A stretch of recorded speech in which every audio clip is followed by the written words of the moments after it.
Hello! Magandang umaga, Amerika! And magandang umaga, Pilipinas! This morning, mag-share ko sa inyo guys, itong coffee, alam nyo na, coffee is life. So, share ko naman sa inyo itong coffee na isa sa mga favorite ko. Talagang masarap siya guys. Ganyan. I don't know where I can find it, but it's so delicious guys. Parang, ano yun guys, sa Pilipinas, yung bigas or corn, yata corn ba yun? Corn na sinangag din nilagay sa sinangag din, lagyan mo siya ng ininit na tubig. Ganyan guys, parang ganito siya guys, ayan. Ganyan. Ito siya guys, ang brand niya guys, ayan.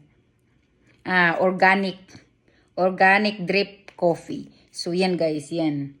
Masarap talaga siya guys, masarap. Super. Talagang ito ang favorite ko.